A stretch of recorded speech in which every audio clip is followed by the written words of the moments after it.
The Man Whore Podcast is sponsored by HotMovies.com. Try out some ethical, paid-for porn for free with none of those hidden fees or secret subscriptions when you sign up at HotMovies.com and use the promo code MANWHORE. Now let's get to the show. Welcome to the Man Whore Podcast.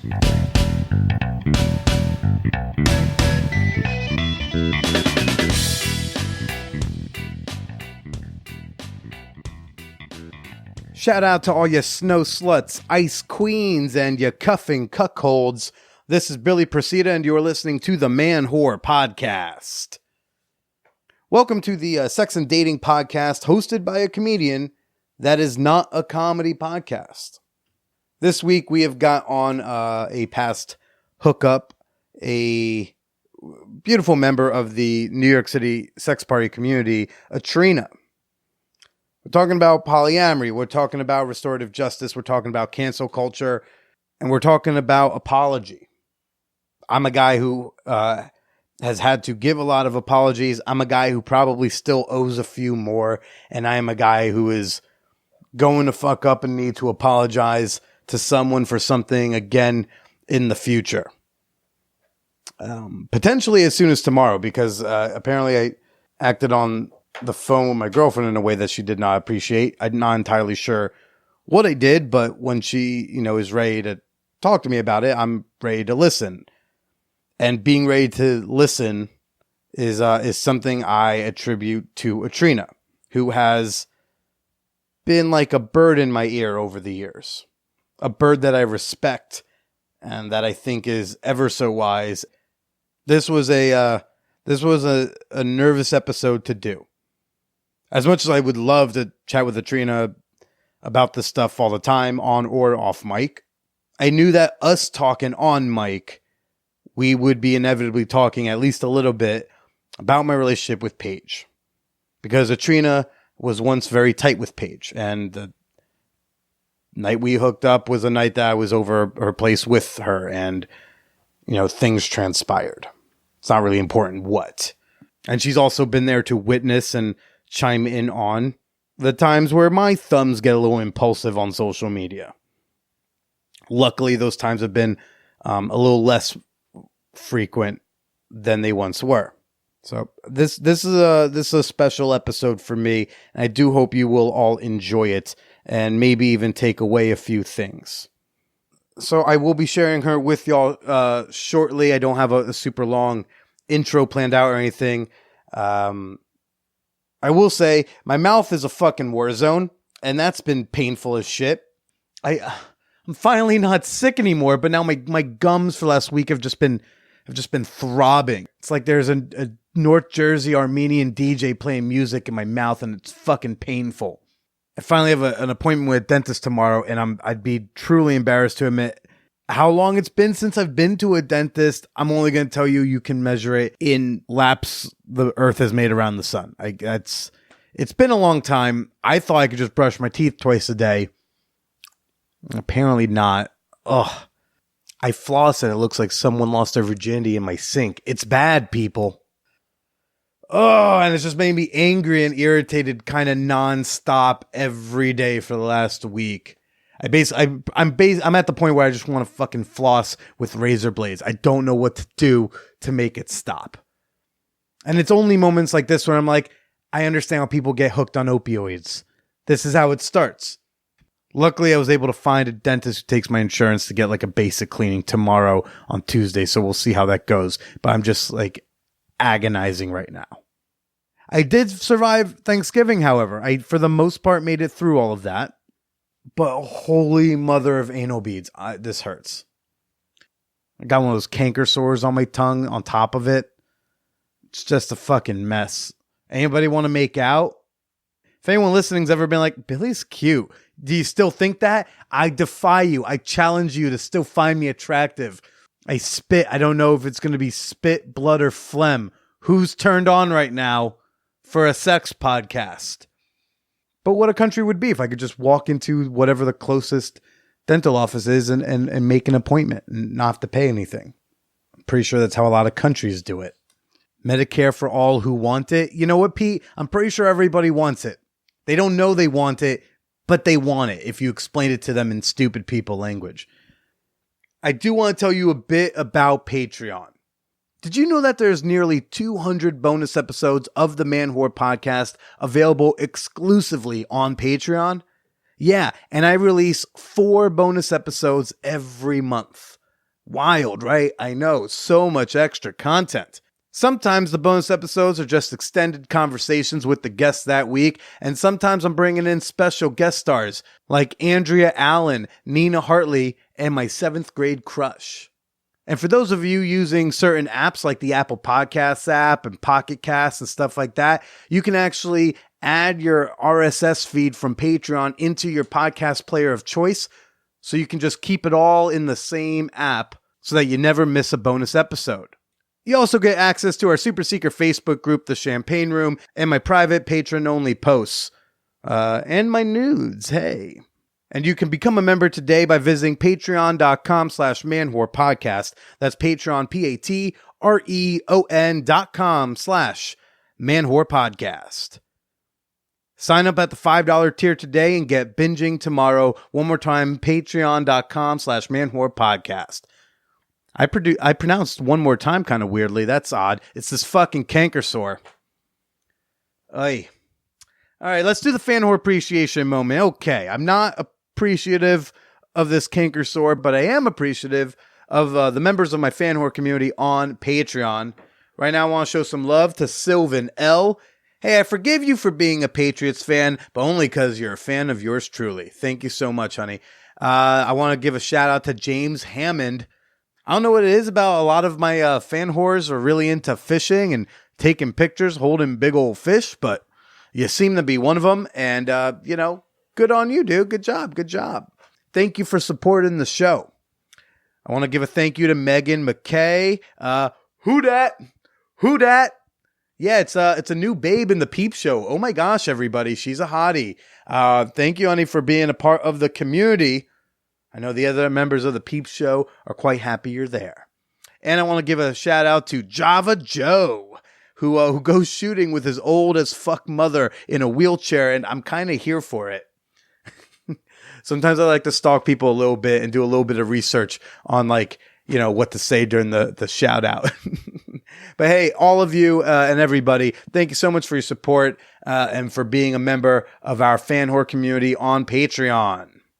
Okay, I'm going to shut my gross tropic thunder radioactive bleeding Kansas mouth and I'm going to go ahead and let us chat with a just wonderful soul who will hopefully teach you a thing or two about being better. Atrina, everybody. It's time to play Cast That Porn from HotMovies.com. Yes, this is a segment where I'm going to describe an adult film available at HotMovies.com, and then I'm going to recast it with some people you might recognize a little bit better. And this week on Cast That Porn, we're going to be watching Dental Hell, because my mouth is a dental hell right now. Ugh. As per the description, Giggles and Angela need some dental work done, but the dentist has other things in mind.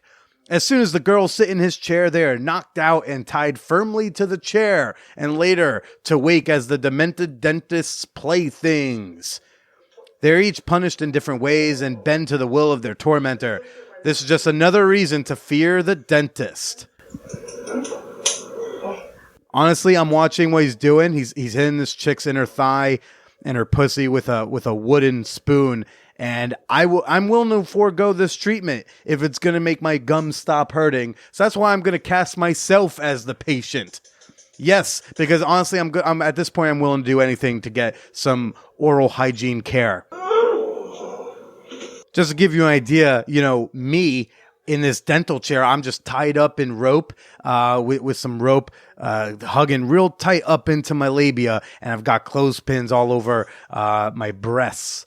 And then we got this dentist who just looks like he's the ride operator at a carnival. I think this guy has the actual dentist just tied up and locked away in a closet. which could only happen to the cuckiest of cuck boys. So as the hypothetical dentist tied away in the closet, that's going to be Kellyanne Conway's husband. And as our dentist, he's a sadist who knows how to use nitrous oxide and knows how to tie some ropes. And apparently has an affinity for tickling.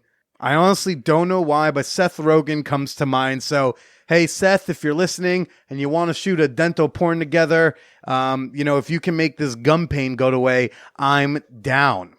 And that's been Cast That Porn, brought to you by HotMovies.com. HotMovies.com is a pay-per-minute porn site, which makes it both an ethical and affordable way to hashtag pay for some of your porn. And HotMovies.com is going to give you 20 free minutes on top of any package you sign up for, including the free trial, when you use promo code MANWHORE at checkout. I encourage everyone to go to HotMovies.com, sign up for the free trial with my promo code MANWHORE. That'll give you 40 free minutes so you can enjoy Dental Hell or any other film you would like to check out. They've got fetish films, straight films, gay films. I know there's a spectrum of everything else, but honestly, that's just how porn tends to be categorized, okay? So one more time, head on over to HotMovies.com, use promo code MANWHORE, enjoy some ethically paid for porn. And now, let's go ahead and chat with Atrina. I mean, I'm obviously very sensitive to, Yeah, you don't like stand-up. I really don't. The night we hooked up, we watched a Jim Jeffries special, and you just sat there like white knuckling it, just like these Cosby jokes. You know what?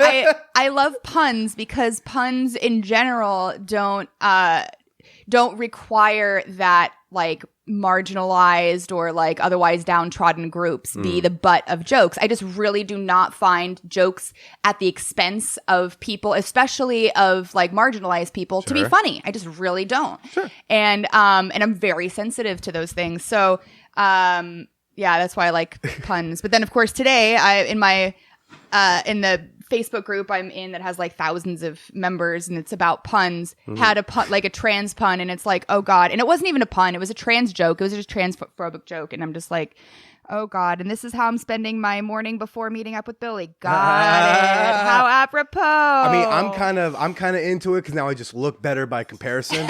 It's true. Yeah, especially compared to some of these people, oh my God. But it really, I don't expect people to be perfect. And I have done and said things that that have hurt people or offended people that I don't currently believe. And if somebody were to pull stuff up from my past and be yeah, well, you said this, I'd be oh shit, yeah, you're right. And that was really shitty, actually. But the difference to me between somebody who's worthy of being condemned and somebody who is just, flawed and imperfect and still growing is how they take that feedback and how they grow from it. So it's really natural to be defensive, especially initially, when somebody calls you out. And so even with that, that I do take that into consideration sometimes, how defensive are they being? But what really matters to me is what they do after.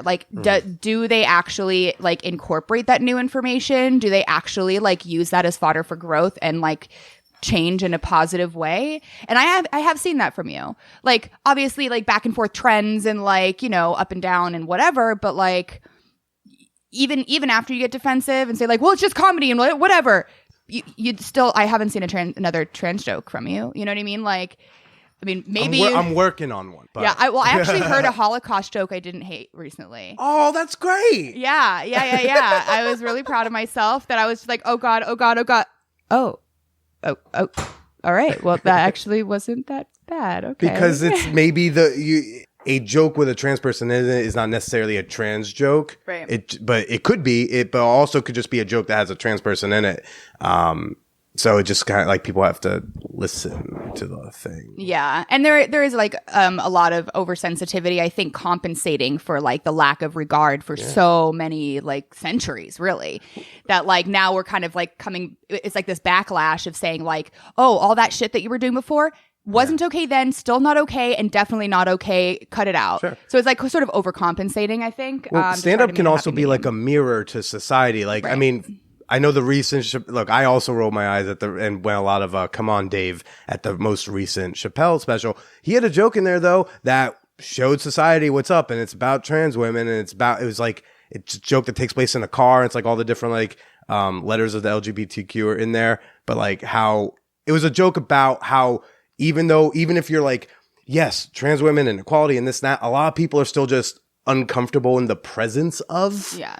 And he reflected that back. The fact that joke works goes, yeah, there's still something that even as progressive as we are, if you're with like just standing next to someone in line who doesn't pass very well, there's like an uneasiness that a lot of people still feel. Yeah. Well, and I think that's one reason why like the whole it's just a joke, why can't you take a joke thing just rolls right over me. And I'm saying like, because jokes are not, people don't generally say jokes because they don't mean the thing. They say, they say, things that either they feel or are reflections of society in a way that is like so overt that makes you uncomfortable that you laugh at it. But it's really like speaking somebody's truth. Like if somebody says like, ha ha ha, I'm so fat or whatever, it's not that they're laughing because they know that they're not fat. There is a part of them that is saying that really does think that, but they're just being so overt with laughing about it that, it doesn't pierce as much. But that said, it kind of like disregards the whole idea of like, oh, it's just a joke, I didn't mean it. I feel like people say that when they're like, I don't want to acknowledge that this is actually has a spark of truth to it. I just want to use it's a joke as a way to like be able to say things that you're not allowed to say or shouldn't say or shouldn't think or don't want to feel, like whatever. So that's why the whole, like, it's just a joke, take a joke, like, just doesn't hold any weight with me at all. And I'm like, no, well, then your jokes aren't funny, which I've said to you multiple times. Which is also fine. And that's always just, and not that, and that's the last thing I'll say about jokes. You can say as much as you want about jokes, but the last thing I'll say is that that's also okay, but the first, second, and fourth thing I am judging the joke by was, is it funny? And then somewhere in between there's like, yeah, is this going in the right direction? Things like that. But, you can shut down most comedians. If you don't like a joke that you think is whatever phobic, you could just say you don't think it's funny, because then he can't, and it's usually he, so I'm just going to stick with that. He can't argue with you. Because he can't argue with you into thinking it's funny. But if you say it's this, that, or the other thing, now there's a thing he can fight against. So the best thing you could do is just not laugh and say, I don't think that's funny. Will you explain this joke to me? No. Well, now you're opening up a can of worms. But if you don't even say it's not funny because, just say, I don't think that's funny, or don't laugh. Because like when we sit up on that stage, if it's like silence, we have to fucking own that, because we said something we thought was funny, and this overwhelming science said I was wrong. Yeah. And that's way worse than being like heckled or commented, in my opinion, personally. Totally. But this is a good time to say I'm here with my friend Atrina, a former big crush, and one time foot massage receiver. But also someone in the scene, in the sex party scene here in New York City, who has had a complicated relationship, I guess, with my existence at times. Yeah, definitely. Complicated. Well, so you are friends. Are you still friends with Paige, or you? I haven't spoken with her. So I know that she moved away, a couple of years ago or something, and then she came back. We were like kind of seeing each other at the time. Right. Not had like a kink relationship. Yeah, I mean, we were. I'm whatever the words, but yeah, we were like sort of had a little bit of a thing. And she was going through a rough time, and I was like, I don't need anything from you. I just want your happiness. So, come, let me know if you want me in your life and whatever. And, when I had talked to her, she was always very like sweet and whatever. Then I found out that she moved away, and then found out she moved back, and she never told me she moved back, and I haven't really spoken with her. So I don't really know what's up. I mean, I still want her happiness, and I still, really empathize with how hard your breakup was with her. And so that was that. Well, that's how I became more chatty with you, is via my relationship with Paige. Although I have had one of your exes on the show, interestingly enough. Oh, yeah. Yeah, she did the show a while back, talked about a threesome that she tried, a bait and switch threesome she tried to sell me on. you are in a position, and even deciding to do the podcast, you were explaining before that you didn't know if you wanted to do it because you have friends who don't like me, but you don't not like me. You don't not like me. And I don't like a lot of the things that you have said and Sure. done. I don't dislike you as a human. Yeah, that's fair. And but in this scene, like I hear so many people who have this issue where they're friends with this person, but that person's upset these people, and then it complicates like where you can go and when and with whom and like what's the guest list of this thing. And it seems like beef, call outs, and drama can make things so complicated in Polyland. Oh yeah, no, absolutely. So I just recently had this situation where so a partner of mine moved to New York from Kansas City, and he was really, really close friends with this person that had a crush on me for a long time, and like we had sort of been playmates here or there. But then when I broke up with my like last nesting partner, this person, like this person that I started dating this person. I'm trying not to call them out, but we ended up kind of being like a little bit of a polyaffective triad. Like they were super, super close. Not to mention that with my ex, his other partner that kind of lived with us part-time or whatever, they were all really close. And then when I had to break up with one of the people that I was dating in that little like triad thing, that kind of ruined the relationship with the long distance partner that moved here. And he didn't have a huge amount of friends because he had just moved here. Yeah. And then all of a sudden they weren't friends. They weren't hanging out that much. And that sucked. And then, some, really bad, shitty stuff came out about my ex and, his, like my former metamor, like she and I were still like remotely close, but she and my other partner were really Is everyone close. keeping track? Do you all? Yeah, have a how many? I'm trying diagram I'm trying not to use names to like call them out like against their I will. also can, 'cause by they the way, didn't agree, you can either but- use fake names or I will beep names if you ask me to later. Okay. So.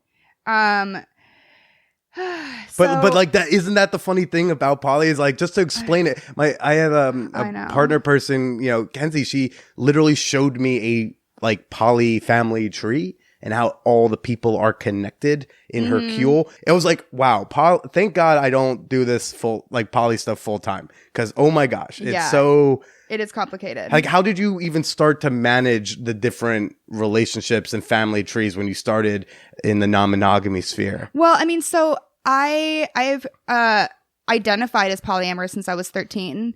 It was the first time that I heard the term, and it was on like MTV's Undressed, and I was just like, wait, that's what I want. And so I had a relationship with a girl who then our agreement was we could date other guys, but she and I were the only girls that we would date. And this was 13 years old. She and I are still best friends. I am like the godmother to her two children. Every time I go back to Kansas City, I see her and her kids and her new husband, whatever. We don't have a romantic relationship. Every once in a while when we're drunk, we make out. But yeah. So then, and then like, through high school or whatever, it was like, okay, well, polyamory was just like not a thing. So it was like, okay, well, kissing other people doesn't count. If it's a threesome, it doesn't count. If it's a girl, it doesn't count, whatever. If it's out of the country, that's international dick. It doesn't count. Right. Yeah. So then at age 20, I met a guy who had a girlfriend and their intimacy was like really on this way out. He's like, I'm not sure if this relationship is going to be staying. I really love a lot of aspects, but like I need more. And I'm like, well, why don't we just also like have a relationship with her? Like we can be polyamorous. And we did. And so then I lived with them. And then I was the maid of honor at their wedding. I'm also the godmother to their child. I'm still in contact with them, not as much because that breakup was kind of bad. So it wasn't always super complicated. But yeah, so I've been actively living non-monogamously or actively living polyamorously specifically since I was for 13 years. And I have identified as polyamorous for 20 because I'm 33 now. And it makes it especially hard because I identify with like relationship anarchy, which basically relationships are individually defined. So it's not like this is my boyfriend and these are other people. It's not like, this is my primary partner and everyone else is secondary. It's like, this is a partner that I live with. This is a partner I'm building a future with. This is my nesting partner. And then also I have people that have been in my life for years that are like, comet partners or, or playmates, like whatever. So it's really hard to keep track, and it's really especially hard to not refer to them by name. But so are you in part? So like you're not the type where you get a partner and then it's like, well, you see your friends less often because you're not going to like devalue a relationship just because a new one came in, right? Exactly. Or like you don't have to like compare them to each other to figure out like which one's most or more important than another. Right, exactly. Now, sometimes that happens inadvertently just because it's like, well, I'm, in new relationship energy. So I'm like spending a lot more time with them, or, my time is limited because now this like, I now have a new person that I'm spending a substantial amount of time with, which reduces the amount of free time I have. But it's not like an overt, like, oh, I have to do this with my partner, so I can't do this with you. It's more like, okay, well, what time do I have? Like, what emotional energy reserves do I have? So right now, because I live with with my two boyfriends, I don't have a huge amount of time, energy, or really drive to like date much. So I have people that are like casual playmates that I've had throughout the years that are like maybe friends with benefits or sweeties or whatever, comet partners. And do you want to explain that term comet partner? Because although I immediately understood it, I don't think it's ever been said on this show. So if you kind of conceive of like a relationship sphere as a universe or as like a solar system, right? There's like your moon, which is like around all the time. There's the sun, which is like, maybe providing like, the most like intense thing. I don't currently have like a sun. I have like a couple moons. I didn't realize this metaphor actually was it expands. But you can, so then there's like the level of closeness, like how much life intertwinement entanglement you're the one with extra degrees, not me. So. But like, how much do they affect my day-to-day life? How much are they integrated in my day-to-day life? So that would be like maybe how far their quote-unquote relationship planet is from mine.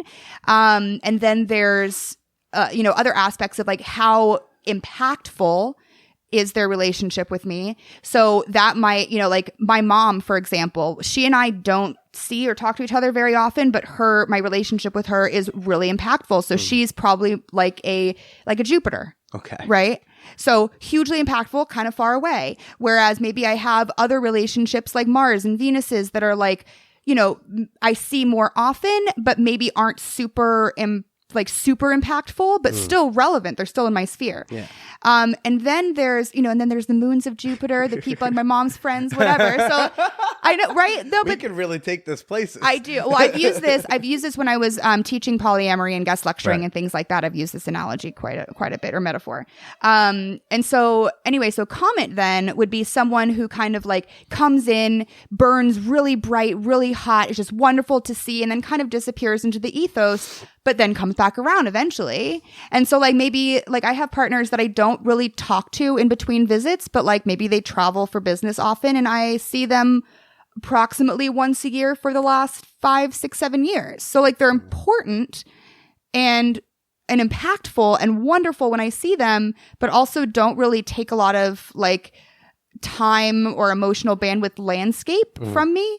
And so those have been the easiest for me to maintain while I have these two like Saturns literally like right up next to me, so there's not a whole lot of room for a lot of other stuff. But then comet partners or smaller planets or planets that have like a wider like farther away or whatever, there's still space for that. But yeah, having two like quote unquote primary partners or two nesting partners definitely keeps my hands full. Yeah, I don't see like a big schedule like calendar anywhere. So like what is your method for managing the time? We're still working that out. Yeah. I know Google Calendar is GCal is very popular. I Yeah. haven't figured it out, but I haven't really figured it out either. So far, it's really been like, so, one of my partners has just like a very regular schedule. He goes to work from, he works from like 11 to 7 Thursday through Monday. And then that's just what the schedule is. And then my other partner, technically it's a 9 to 5 job, but like also it's very flexible. He works from home a lot. Sometimes it's like 11 to 7. So like there's a lot of flexibility there. I work from home most of the time. And so I'm often here just whenever they are. And then every once in a while I have like work where I'm gone for 12, 18 hours, or like I have an entire weekend where I'm just like, I have no bandwidth at all because I'm just spending the entire time working. yeah. So that's not even like sometimes even a time question, but just like, what do I have in me to see? Especially as an introvert. Like Yeah. I'm an outgoing introvert. I love people. And I love having like a wide network and my friends and everything. But I need alone time to recharge. So there's that. Yeah. The other big thing is breakups, and I mean, and that ties into the drama in a way, but so like whether it's you break up with someone like and then that has its ripple effects, or a partner, playmate of yours like Paige breaks up with someone like me and then that causes its ripples, and you're kind of not even maybe always in the middle of any of these breakups, but still affects you. And it's like, Yeah. how do you Well, it's been manage? really rough on my partner who lives here now. Like, because as I was mentioning before, like there was this whole drama with my ex, which is how essentially he met his best friend in New York, because she was dating him and we went to visit city, and then she introduced him to a lot of friends, whatever. And the thing that happened with her. No, it was he did some inappropriate stuff. He has a sleep disorder that makes him do inappropriate things in his sleep. And I never got that detail. Whoa. Okay. yeah, and so he did that and it harmed people. Sure. And luckily the only time that we talk is about me like following up, like, hey, how's the therapy going? How's like all this stuff? That's pretty much the only time that we talk. But anyway, But this is a real legit thing. somebody made a post about the thing, and I was like, and saying like, oh, whatever bullshit, sleep, whatever. No, he's a rapist. And I'm like, well, I mean, I'm not saying what happened to you didn't happen. I'm not saying that you didn't that he didn't harm you. He did. Also, the sleep thing is real. I lived with him for 3 years. Yeah. You've been on the receiving end of that. Then, yeah, I guess. it just wasn't an issue for me, so I didn't see it as necessarily inherently a problem. When it became a problem, it's a problem. And so then, I spent a lot of time trying to like help him find the right therapist and whatever, which then came off as I'm defending him. I'm like, victim blaming or whatever because she shouldn't, whatever. There were a lot of things that, I was gaslit to hell for that conversation. Well, you But do anyway. you do this really abhorrent thing of being reasonable, and it's like, how dare she? No, but I also did not know this was a factor in what went down there. What is like the consent talk negotiate like what should one be doing when you know you have that disorder? Do you just say like, hey, we can't sleep in the same bed? Well, saying, hey, I have a habit of doing these things in my sleep. If that's uncomfortable for you, I'd happily like pay for an Uber home for you. I just want to let you know. And also being self-aware enough to know that it's an issue, which he wasn't. He was kind of like, oh, well, maybe if I just don't, did he bring that up to you the first time y'all got like, what was Well, no, he didn't know. He didn't know. Okay. When we didn't know that was the issue. We thought first it was like drugs and alcohol. So then he stopped doing drugs and alcohol, and then it happened again. And then he's like, okay, well, maybe I need to do something else. So then it went to different therapist, and like, anyway, eventually he finally got this diagnosis of like a parasomnia disorder or a somnambulance disorder rather. And, got diagnosed and went through treatment, did this whole like sleep study thing and whatever. And so I've been like, Oh God, my mind. See, comedy mind went to funny places. Where they put him in with like a real sex doll and just like and observe. I don't know. Okay. No, but like he's made mistakes, and he's not and he has hurt people, and he is not he didn't take it as seriously as he should have initially. And I think a lot of that comes from shame and like the terror of like, oh, if I acknowledge that this happened, then that means I'm going to lose my entire network. And him being such a social creature, like was like worse than death would be to lose all of his friends. And at the same time, like he gives a lot of fucks. And so he like really wanted to do the right thing and to change and to, you know, whatever. But then because I was offering him support through this like thing that he was dealing with and trying to make sure that he did not harm anyone else, that then came off as supporting him over the people that he had harmed, which is also not true. Right. But then how do you not get defensive? Being I got called out? defensive as hell. I got defensive as hell. And like, and a lot of, and you know, and the recourse of that was that, you know, my partner had like these best friends in New York, and then like they all just abandoned him because he supports me and I supported a quote unquote rapist or whatever. Right. And like, you know, and it forces people to take so many sides without maybe even asking all the questions. Like I didn't, or not even listening. I didn't ask questions when I found out. I didn't know what happened. I just got the vague buzzwords and was like, oh, and then, you know, because of what happened during the Page breakup and him and I, that I went like, but that was just because I'm sitting there being like, I get canceled over word stuff. And then you do that. I didn't ask questions either. Right. So, because we hear the thing and we're like, I could read the article, but the Twitter headline's easier. Now let me react. Yeah.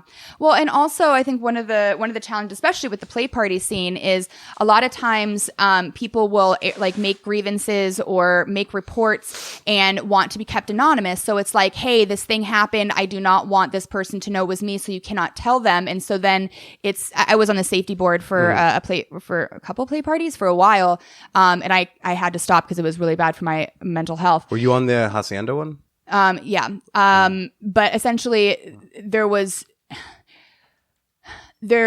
what happened sometimes was, okay, we've received a report.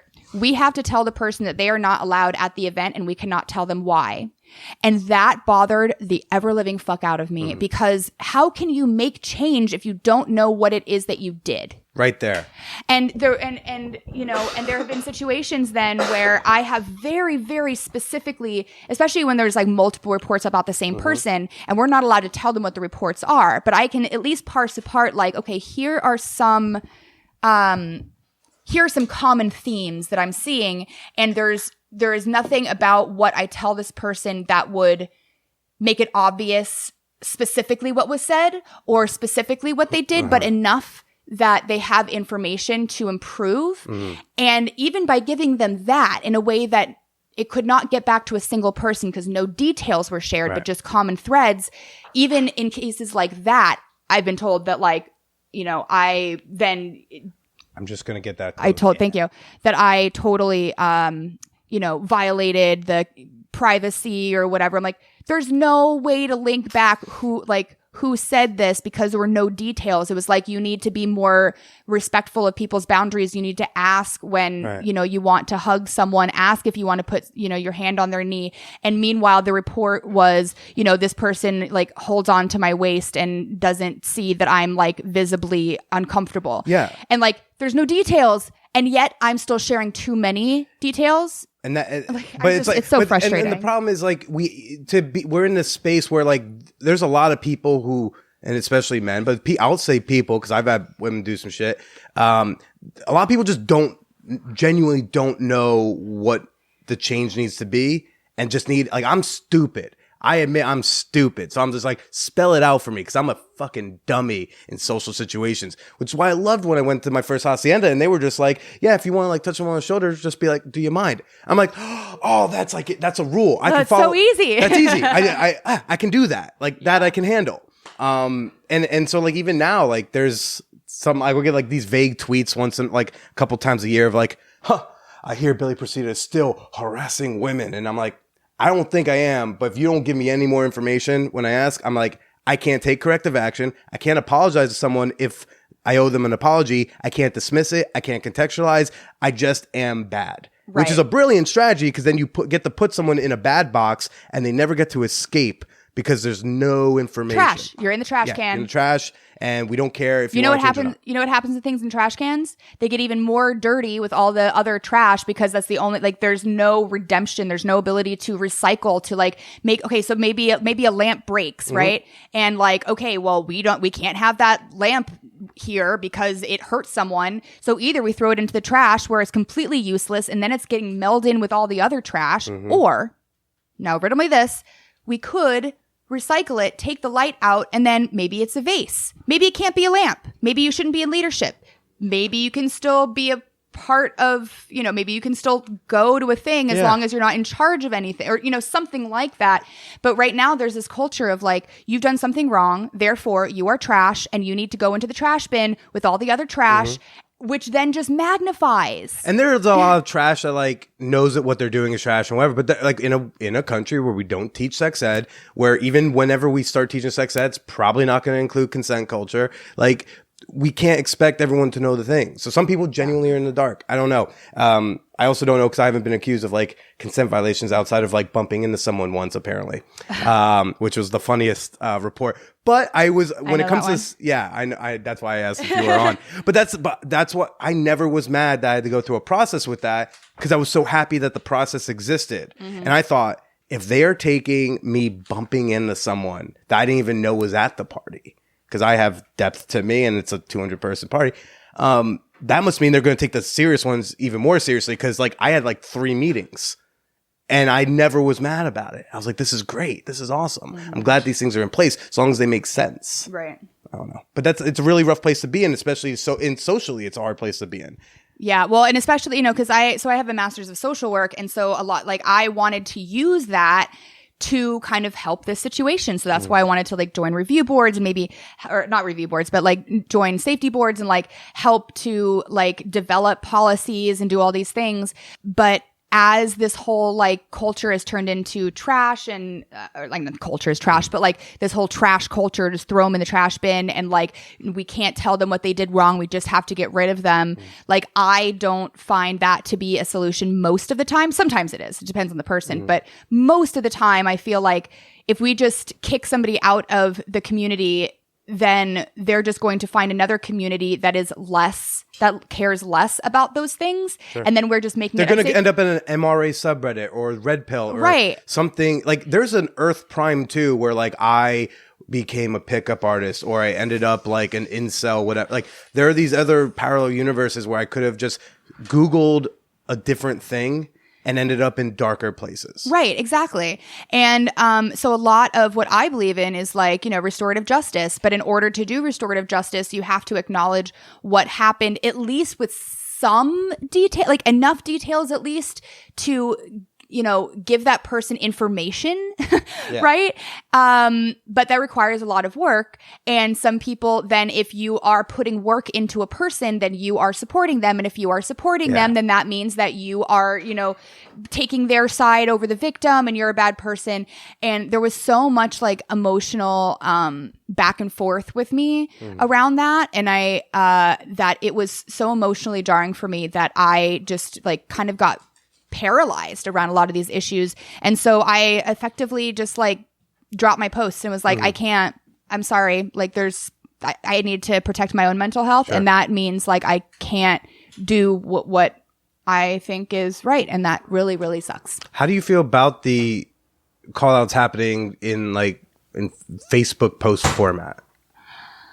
I mean, so how do I feel about Facebook? So it kind of depends, right? Like on the one hand, I feel like Facebook and social media in general provides this forum that people can kind of band together. Like, for example, I had a negative interaction, a consent violation by somebody. I was at a non-play party. It was just at like a, dance party essentially. And he comes up to me with a vibrator in his hand. We did not have a sexual relationship at all. Nervous. Yeah. And just put it up to my cunt. And just held it there, and I kind of pulled back, and he was like, "Oh, it's just a vibrator, har har." And just a vibrator? Yeah. What? I know. I know. And so anyway, afterwards I was like, yo, what you did was like really uncomfortable. And I'm really like not like, that was not okay to do. And he was, oh shoot, I'm so sorry. I meant to be playful, but I see how I did wrong, whatever. He responded appropriately. So I forgave him. And so that wasn't, and so then I was like, okay, well, people make mistakes, just don't do it again, whatever. And then when I found out that that this particular person perpetually is doing it to a lot of other people because social media allows for this, like there was this whole thread about him doing these inappropriate things. Then I was like, okay, it's not just I made the one mistake. It is now like you've got a litany of people that you've made that one mistake with. And like, obviously this behavior is not changing and that's a problem and I'm no longer comfortable around you or whatever. So on the one hand, there's that. On the other hand, there was a thread that was calling person A out, saying like, hey, call out your abusers here. And so they were calling out a lot of other people. And then one person mentioned another name and that person happened to be somebody that I was close with. And so now one person did say that an egregious thing happened to them. So did not discounting that at all. Then a lot of other people started chiming in and saying like, yeah, he hugs me a little too long. I know what you're talking about. Yeah, he always sits next to me and I really don't like him sitting next to me or whatever. And there was like 20 people saying I saw that thread. That thread blew up to like 100+ comments, mostly about, it seemed like hugging. Yeah. Not to say all of them. No, not all. But not discounting the actual thing. Me glancing, the majority of it seemed to have been the hugging. Yeah. That I didn't even see whatever the serious thing was. Right. And so per the rules of the group, no information can be shared outside of that group with, that could identify the person who's calling that out. Right. So then in theory, I'm, as somebody who's close to him, I'm supposed to not tell him that people are talking about him, and all of a sudden he's just getting emails saying you're banned from this, you're banned from this, you're banned from this, and him saying like, why. what happened? What did I do? What did I do? And so, as somebody following rules, I'm supposed to say you did something wrong. Atone. How? Like, I don't care if somebody said, hey, I did something wrong. What I care about is here's what I did wrong. Here's what and I'm sorry about that. Here's what I'm going to do to make up for it, or ask what can I do to make up for it. And here's what I'm doing currently to fix the issue. Sure. And here's, my future plan. And then following up and saying like, hey, it's been, 3 months. Here's what I've done so far. Please, let me know if I have improved or not, improved, whatever. Like that to me is the appropriate way, but you cannot have that without disclosing what, at least a general, you hug people too long. You don't have a sense of boundary, pay more attention to body language cues, whatever. And even sharing that information is too much information to where I'm the bad guy. Well, how do you respond when you see someone that you at least don't not like, which is my favorite, which is now the way I prefer to describe it. I don't not like. I do like the way it sounds. When you see, so like the Page post last year got very big. When you see something like that, what is an appropriate response for me to have if I feel like that facts in it are untrue? Some of them, at least. Facts that I can also prove, and I know that going, oh, this is not true, is not gonna work. Even if it's like, I just know that doesn't work. But then, what do I do? Well, taking a page from social work, one thing is you can validate somebody's. You can validate somebody's feelings, you can validate their experience, and not necessarily validate what they're saying is entirely fact. And is there a wording that's like good to do that? So instead of saying saying something like, I see that I see that my actions hurt you, right? Okay. Validating I did a thing, that thing hurt you, is not saying I was wrong. It doesn't, I was wrong implies that there was a true thing that happened, right? Okay. So you say I did this thing, I did this, I'm validating that I did this thing and that thing hurt you. Yeah. Instead, at least saying like, my actions hurt you. Right. What I did hurt. And also, It sounds like the situation. If he could have started with, this happened and I acknowledge it hurt you, without saying like, he doesn't have to say, I assaulted you. He could say, this event happened. Yeah. And I hurt you. And that's a good start, you're saying. Right. Well, and also as, like, one thing to note is when people are like have a lot of like emotional upheaval, whether it has to do with being called out and feeling defensive, or whether it feel like, they have been traumatized, they have been hurt in some way, people respond, like people have different perceptions of actual facts, of actual events. Like, when an event happens, there are three sides of the story that, person A side, person B side, and the quote unquote truth. Now, even that quote unquote truth has to do with the subjective experience of the observer, right? And so a lot of the ways that we experience things have to do with what we've experienced through life, what we've been exposed to, our different traumas that impact how we process certain events, right? And those things are real. Like, it's not that, it's untrue because it's not founded in fact. The truth is, this action caused harm. It is not necessarily the case that that action was the wrong thing. That action was inappropriate in that particular context or something, Or just happened and it was received this way, but sometimes there's nothing objectively wrong or bad about it. Yeah. So instead of saying like, I was wrong, like not even saying I was like, sometimes you do need to kind of step back and look at what did I do and is this actually wrong? But if there's like, objective, like, hey, here's the transcript, and other, like, and everyone else is saying like, yeah, this didn't happen exactly the way that they're, the other person is saying it is.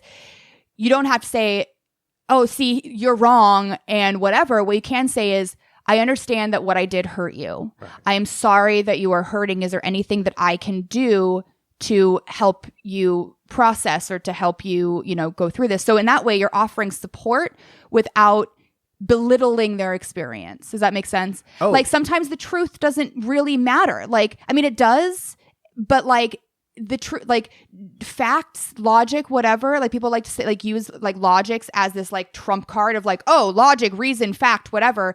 But really, logic, reason, and fact a lot of times are still skewed by like people say, oh, I'm using logic, when what they mean is I'm using my emotional reasoning, which I believe is superior to yours. Right. So sometimes like, even when like oftentimes when I get into like internet arguments, people will start making like these, fallacy internet arguments. Oh, I know. People will start making these like, fallacy, like these claims that are using fallacies and whatever. A lot of times, I have to just not take the bait and say like, I'm just not acknowledging that, because that is not relevant. What is relevant is, I harmed you, or that this is harmful, or whatever. The fact is that like this hurt someone. That let's address that, not like whether or not this one particular, like that transphobia is a fear of trans people or the degradation of trans people. Like those semantic things, like I'm not even going to address that. It's like, almost as if the concern about and I've heard this from you before. I've actually, and what came out of that page post last year, I have been citing you. I can't even count how many episodes I have cited what you taught me, which was I'm just kidding. It's like, this is how you make a trans joke. No, well, you taught me that that we can validate the feelings while not like skewing facts, and that like we can treat the feelings as the feelings, and the feelings are real. And the consequences of the feelings are real too. And then we can more left brain deal with like the events, and does a consequence need to happen or something like that. So if someone says like, that they felt they were assaulted, well, whether or not they were assaulted, you taught me that they're probably still experiencing an assault. So they need to be taken care of emotionally. But like, does this person need to be arrested? Well, that's going to be a different conversation. Completely different. And you can absolutely have those conversations separately. Like, and in fact, it's often appropriate to have those conversations separately, because if you say like, okay, yeah, I understand that you were hurt, but I didn't actually do what you're saying that you're doing, you're like throwing, it's still invalidating, right? So you can absolutely I didn't do that. It's like, but I told you I felt this way, and you respond with, I didn't do that. It's like those are separate. Yeah. And my knee-jerk reaction, if I get called out, still sometimes can be in my head, if I don't think that the thing actually happened, is like, oh, I didn't do that. And you have made a change where like I do try to pause and step back, at least at some point. Maybe, Good. Yeah. It's possibly one of the most important things I feel like I've learned in the last few years. Oh, part of that that. feels good. I'm glad that I was able to contribute to that.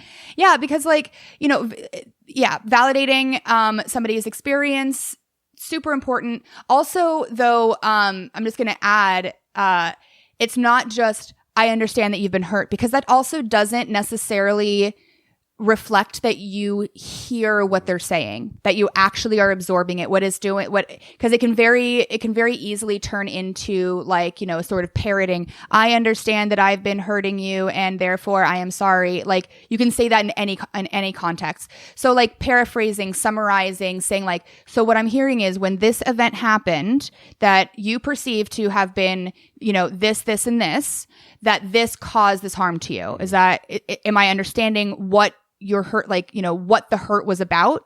Because then you, like, when you're paraphrasing and summarizing, you really acknowledge that you're hearing them. Mm-hmm. And it's important to do so in a way that isn't just saying like, and allegedly you feel like I might have done something, like whatever. There's an extent to where that's appropriate, but it's also very easy to tip over and be invalidating again. I don't want to speak on behalf of the man gender, partially because I never feel like I fit in with them, but I think a lot of it, at least in my experience and what I think I hear from other dudes, is men are scared to validate the feelings, because I think a lot of dudes think that validating the feelings then means admits guilt. Also admits guilt and validates the badness of the action that may have caused those bad feelings. Yeah. And so instead of trying to separate, they're like trying to protect their own ass. And it's almost like this small leap of faith that needs to be made of, okay, I'm gonna acknowledge these feelings. I might even apologize that someone feels this way or received whatever happened in this way, and then hope that other people, rational people like yourself, outside of the situation, will judge the facts of a thing and determine if there needs to be a consequence. Right. But I think that's the thing, is like men are so scared of the consequences of actions they don't feel they did, that they're nervous to even admit that they might have made someone feel bad, even if they didn't necessarily do a bad thing. Right. Well, I think a lot, and I agree. And I think a lot of that comes down to what we've been taught about the criminal justice system, right? Is like, don't admit guilt. Like, don't, if you're not guilty, don't admit guilt. If you don't feel like you're guilty or you shouldn't be guilty, don't say that you did the thing, because then that can be used against you in the court of law, whatever. Unless you're the president during a press conference. Then, oh my God. Admit everything you want. But so I'm gonna play radical feminist here for a minute. So Shocker. Pretend. No, I'm just kidding. So one thing that I think is lacking in our conversation here is, we talk about the patriarchy as this like abstract concept that oppresses women, right? So let's take that like oppressive nature out of it for just a second and just acknowledge that there often is a difference in the way that like feminine and masculine points of view are experienced and perceived, right? So I think the masculine perspective is this very linear thought. So there's this, trying to get from point A to point B as fast as possible, trying to get it as straight of a line as possible, trying to get, answer, logic, true or false answers, right? Which has a lot of productivity, and you can get a lot done with that like speed, like that kind of, the idea of trying to get the straight line, the fact, right? Yeah. And then I think a feminine mode of thought is this more like rounded view where you're taking into account like context and taking into account like, body language around the words. Like, the masculine mode thinks more in terms of like what words are used, whereas maybe the feminine is more of like, how the words are used. And I think that throughout history, or at least in the last, several centuries, it has been a very patriarchal model of society, right? So a lot of the like processes and procedures and structures of the way our society is functioning were built by men. Were built with this masculine mode of thought as this is the answer, this is the definitive answer. And then, you know, women and other people who like maybe think in the more feminine mode of thought are basically told like, well, that's irrational. That's not like, we've already established that this masculine mode is the truth, and you are now convoluting the truth with this contextual. Do you feel thing. resentful that they're associated that way? That as a vagina haver yourself? Well, I don't think everyone is purely, I don't think anyone is purely masculine or purely feminine. If you notice the way that I've been discussing this, right. It's not men think this way, women think this way. I think that there is a masculine, like masculine modes of thought, feminine modes of thought. Like we all have sort of some of each, and just maybe the proportion is different depending on the person. And a male person might have more feminine mode of thought, you know, like that is not, you know, anyway. So using that context, using the idea that the criminal justice system is this patriarchal sort of masculine procedure that is, okay, we want to get the purest, straightest line possible that is a yes or no answer, and how can we get there? Ignores so many important things. And this idea of like, you know, the future is female, down with the patriarchy, it's not about at least speaking from my perspective, it's not about men are wrong or we need to uprise against men. It is this idea of like all of these decisions on what should or shouldn't happen, what is or isn't right, the way that we do things, the procedures, the policies, like all of these structures that are in place were developed using a non-balanced form of thought, using primarily masculine form of thought, right? And like even in terms of like language, writing, like, you know, words on a page are like very like are this kind of like masculine mode of thought for me, because it's like you have to read each word before the next word. They're like in lines, right? So you can't really like anyway, so then the more feminine mode of thought to me would be like describing things in pictures, in memes, using emojis, things that like you get more. Don't tell the incel community that memes are feminine. You'll blow them up, right? No, but because I think what it does is like a meme or like a picture describing something, or even emojis adds context to what it's saying. Like there definitely is, you know, information being delivered, but it's not being delivered in a linear order. It's being delivered in a more contextual thing, right? And I don't think it is purely feminine, especially memes usually use words and pictures, whatever. But it's just that sort of idea of like understanding more behind, like there is more to what we say than just the words that we used in the order we use them, right? And so the criminal justice system right now uses this very masculine mode of thought of like, you know, you are either guilty or not guilty, and, you know, the words that you use are extremely important, and really the only thing that's important. The fact that somebody has been traumatized before and that you did something that traumatized them further has no bearing in a court of law, whereas you know, this whole futurist female movement is really looking at it's trying to make a more balanced picture. So it's not, and I think that's one of the reasons why this whole Me Too movement has like moved away from criminal justice in a lot of ways, is because the criminal justice system has failed women over and over and over again, because it was literally derived by men in that mode of thought. And women are going, or like, you know, women or people who think in this feminine way are going like, you're missing so much of the picture here, and we need to add that picture. We need to fill in the blanks here. And I think right now there's this kind of like push to overthrow, to like overswing, because we're trying to compensate for the like hundreds or even thousands of years that we've like, that our way of thinking has been told that it's convoluting, that it's talking in circles, that it's illogical, that it's just emotional, and that doesn't matter. There's no proof. There's no evidence. Where's the videotape? Like that is the only thing that matters. And it's really, really not. Right now, I feel like there is still an imbalance. And there's a lot of fighting. Like we're in this kind of conflict between this masculine and feminine mode of thought right now with the way things are happening. And the conflict is really uncomfortable.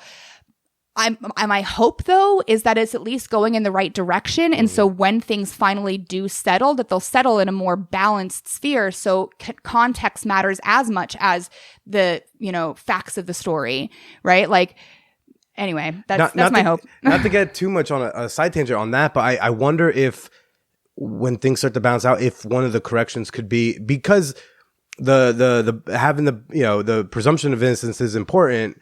And we can't make an exception for like one particular, because we don't presume guilt for most of the other crimes, the same way we do with like sexual assault or rape.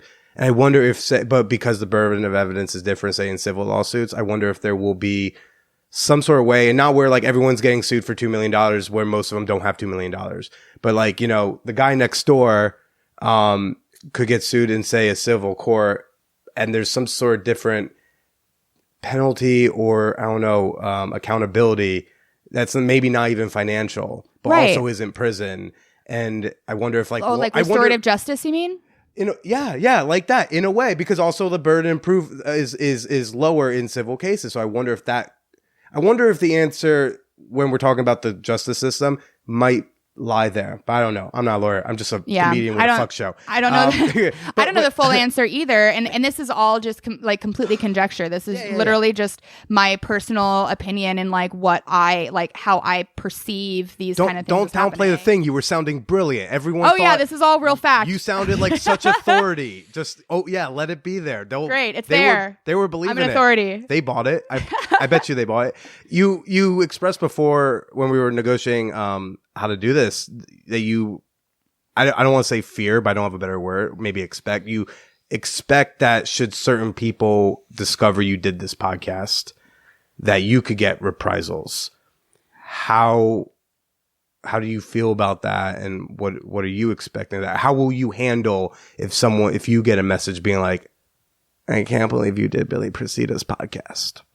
I mean, basically, I'd probably tell him like, yeah, because I call him out all the time, and his podcast is about asking people to call him out, kind of. Sure. Not literally, but like, that's a kind of large component of your show is like, hey, how can I be better? Like, what did I do wrong? Like, especially talking with your like previous lovers and hookups and partners or whatever. A lot of it is like, which by the way, I've hooked up with a lot of Paige's friends, and they are all welcome on the show to tell me to fuck off. Actually, I did have an idea for a panel show once, a live podcast, because I do the live shows sometimes where I'll have like multiple exes on stage. I thought, what if I had a panel of just like people that hate you? Well, Paige's, because that would be great. Well, one, I pitched that in Chicago to Cooper Beck. I was like, yeah, you and Dylan and whoever else is in Chicago, and because I did a show in June in Chicago. My first idea was, let's do this Billy haters panel. And I didn't get a response, but I did think like, people like, Jackie and Kat and them. And I also thought you, cause like, Trina would be the reasonable one on stage. But the idea of having a group of them might be interesting. So basically like Paige's friends that I've hooked up with who don't like me or who have opinions on me, and let's like have that conversation. I always thought would be interesting. But I've been too terrified to pursue it. But yeah, like, so you would just be like, yeah, I did. Well, and I think a lot of the, a lot of the hard stuff about it is like, if my name were like on the description, I think that there's a lot of people who would, just read the description and say like, she is supporting Billy. And like, on the one hand, I support your growth, and I don't think that you are a bad person. I think that you have done really shitty and bad things. And I also don't know all of the facts. I don't know like all the details. And so not to say that like, that, not to say that those matter more than like people who have been harmed. But also you're not like bringing me on here to be all like, hey, tell everybody that Paige was wrong or whatever. Like, and I'm not. Or I'm not saying let's ignore all that and let's talk like fun sex stories and let's ignore the elephant in the room. Yeah, I'm not doing that. I'm not saying, hey, let's get in depth about the night that we hooked up, because it's not that important. Other than Paige was there, right? And like that is kind of a reason to be that you're here. I'm just like, yeah, let's talk. And I've always trusted you. Good. I'm glad, because it wasn't that memorable. I mean, all we did was make out and I gave you a foot massage. Like, let's not throw the... Okay, maybe the foot massage was good though. Yeah, my dick game is not up to question right now. Just the idea of there's a few people in this community that I do trust to be straight with me and also not be soft on me. Yeah. So like Comedy Land, the friends I have will probably be more like supportive and be like, that doesn't make sense. But there's people like you that I go like, it's mostly you. It's like you and like Effie. It's like the couple people that I at least know will call me out in a compassionate way. In a way that is actually supporting your growth. Way. The fact that you say that you support my growth is like that means a lot to me, especially like that clusterfuck of a week. That was one of the scariest weeks I've had. I still get like I feel emotional right now remembering what that was like because it's very lonely. And then like I even reached out to, I'll just call him the hugger because we haven't said his name yet. But like I reached out to the hugger like because it was kind of around a similar period, and I was like, hey. It was more than just hugging, to be fair. No. But at the time, the only thing I knew about was like he had also been called out. Right. And so I was like, hey, could we talk on the phone? We talked for like a half hour, just like what that experience is like. Cause like, I don't know who to talk to. Yeah. And now, and this is one of the things though, is like, so you reached out to him. I know that, my ex had reached out to another person, that had been, banned from the community or whatever. Yeah.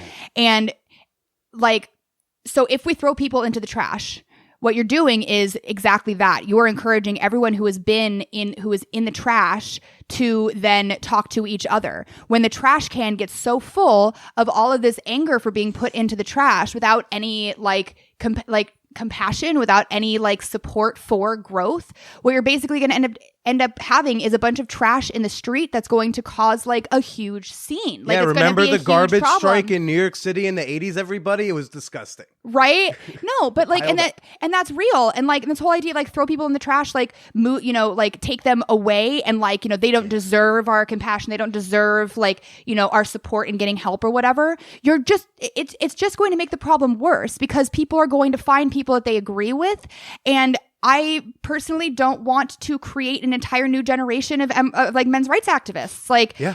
And I hate to break it to a lot of the people in our community, but their point of view on this and just the general, like, this sounds like a weird way to phrase it, but the higher sensitivity to say like consent culture stuff. Even if it's just stuff like patting on the shoulder without asking. We are in the minority that think this way. Right. Like most people, like I'll put it this way. You could show any of the posts that are about me. You show the Ella Dawson blog post to most people. They're going to be like, he seems like kind of an asshole, but that's about it. That's the general population. So like there is also this thing that we have to be aware of, like coming from this sex positive place where we're trying to grow it out. We have to remember like most people don't think this way. Right. Like most people won't agree with you. Most people don't think I'm a piece of shit. Well, and to be fair, though, right, and well, like piece of shit aside, but like the sex positive community is a safe place for this kind of like sexual exploration, specifically because we are very particular about what kind of behaviors we allow in it. Right. Right, but I'm thinking more about the expansion of it. Yeah. Well, yeah, exactly. And if you kick everyone out, then what they're going to do is going to say like, oh yeah, all that consent culture stuff. Crazy. They're exactly. And so instead, why don't we like here's the other thing is the easiest way to prevent change is to remove community and support from a person. I'll say that one more time because it's really important. The easiest way to prevent change is to remove community and support. That's one of the reasons why, like, people have a hard time, overcoming addiction without things like AA. Is it because they're releasing their control over to a higher power? No, it's because they go to a community meeting where they are getting support in the struggle that they're having. And by throwing people in the trash, people are going to seek community, but they're going to seek community by people who have also been thrown in the trash. Mm-hmm. And if it's just a bunch of people who've been thrown in the trash, like finding community there, then all of a sudden that trash is going to like start developing all this like social bacteria and viruses that then, litter the streets and are like this fucking like. And then we elect Donald Trump because we threw Wisconsin and Pennsylvania and Michigan and places like that in the trash. We threw them all in the trash, and then that's what happened. Yeah. So my personal philosophy on that is like, okay, so again, if a lamp can't be a lamp, maybe it can be a vase. Maybe we can break it up and put it and make it a mosaic or like whatever. Like there are things that we can do that some require more effort than others to prevent this whole like overload of trash that just will make things get worse and worse and worse. So if by calling people out and saying like, hey, what you did was insensitive and here's how, and here's what you should, here's some suggestions on how to improve. If that is supporting a person and makes me a bad person, like, I'm sorry, I guess I'm a bad person. But also like there are certain like, and also I want to make note that labeling people as here's the thing that you are bothers me so much. Because when you add a label to somebody, it's fixed. It's really hard to break out of that labeling people has a huge impact. When people label themselves, it has a huge impact because like then they view this aspect of them as fixed. And if it's fixed, then there's no point in even trying to change it, right? So that's one reason like I in philosophy and in practice avoid at all costs labeling people as anything against their will. They are a person who has done this. They are a person who has caused harm. They are not like, and I've gotten a lot of flack about that. And I've lost friends because I would not call somebody a rapist, even if they raped someone, specifically because I'm like, I don't want to validate and acknowledge and confirm and not even acknowledge, but like to confirm and really solidify that at like them as this. I want to view them as somebody who can change, who has done something bad and also has the power to do better and be better. And that's really ignored right now, which like kind of sucks. Like, and I understand where it's coming from, but like there's a difference between somebody who's been formally incarcerated and a convicted felon. If you're a convicted felon, then, you have this one idea of them that they are a bad person who has committed crimes and is dangerous and terrible. They are a person who, a formerly incarcerated person. It's like, oh, well, obviously they did something bad, but like, they served time and whatever. Like there's that person first language is really, really important in a lot of ways. And I think that we ignore that in a lot of cases because of this like emotional vitriol sort of that happens with when people are in pain and fighting. That was very important. Taking away community because that was a bad week. Atrina, thank you so much for doing this. You are, I think, a shining light in this world, and we do not interact terribly often, but when I do cherish it. Even when it's just some Facebook messages about toxic masculinity or something like that. No, you're a great person. And I just hope, I hope all the things for you in the world. I'll ask one more time. Do you want to plug your Instagram or anything like that? Or are you good? Fine.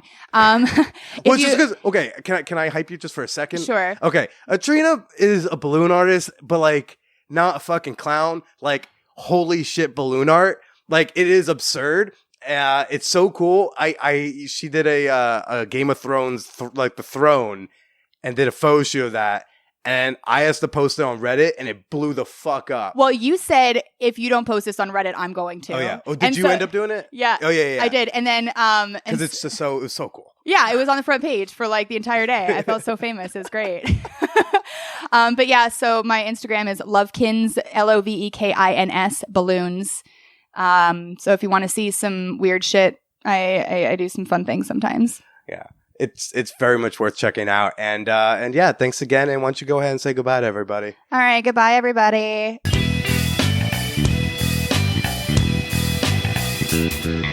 The biggest thing that stood out to me there was that quote, "The easiest way to prevent change is to remove community and support from someone." I would love to know what y'all thought about this particular episode. You should know the email address by now, but send me your comments, your questions, your reactions, your concerns to manwhorepod@gmail.com. Would love to read them. I'd also love to read your reactions if you want to make them a bit more public. You should already be following me on Twitter and Instagram.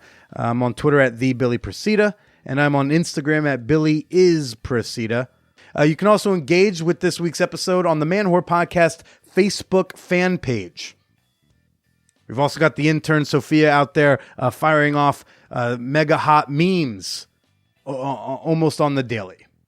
I encourage you all to become a member of our Fan Whore community on Patreon. You can enjoy a whole bunch of bonus content and connect with like-minded listeners like yourself in our private communities like the Champagne Room and the Peep Show. Become a member today at patreon.com/manwhorepodcast. That's Patreon, patreon.com/manwhorepodcast. I hope everyone, had a pretty good Thanksgiving. I know I didn't try to go and debrief that too much. But like I said, my mouth is a fucking war zone right now, and I don't really want to use it much more. Wish me luck at the dentist tomorrow, everybody. Stay slutty.